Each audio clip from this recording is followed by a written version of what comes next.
Hello বন্ধুরা, সবাই কেমন আছো? আজকে তোমরা দেখতে থাকো চিকেন বিরিয়ানি রেসিপি। আমি স্যালাড কেটেছিলাম। স্যালাডে ছিল শসা, পেঁয়াজ, টমেটো আর লঙ্কা। সাদা তেলে ম্যারিনেট করে রাখা চিকেনগুলো ছেড়ে দেওয়া হয়েছে। এবার আস্তে আস্তে কষাতে হবে।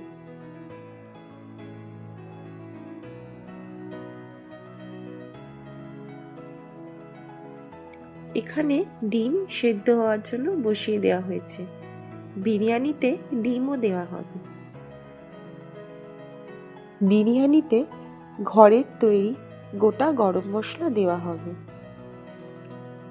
শুকনো কড়াইয়ে গোটা গরম মশলাগুলো হালকা ভেজে নেওয়া হবে।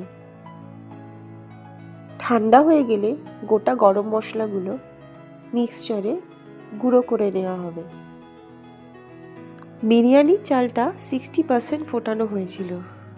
মাংস কষে গেছে। এর উপরে আমি চালগুলো ছড়িয়ে দেব। কষা মাংসতে চালগুলো দেওয়ার পর আমি এক এক করে সব মশলা দিয়ে দেব।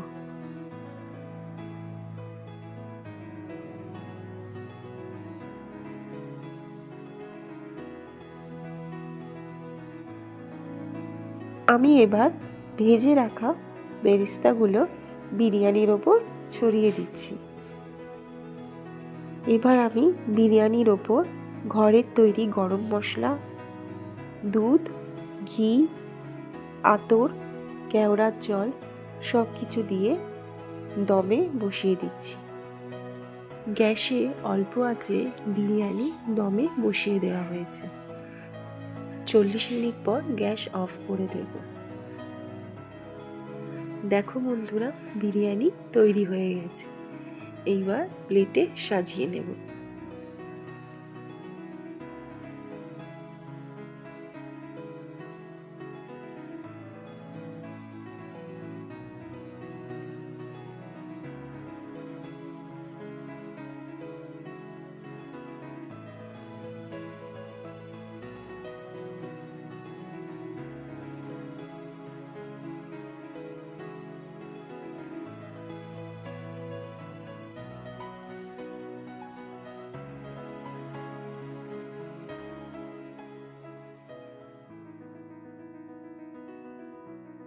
আজকের ভিডিও কেমন লাগলো প্লিজ কমেন্টে জানিও। লাইক আর সাবস্ক্রাইব করে দিও। ভিডিও এখানেই শেষ করলাম।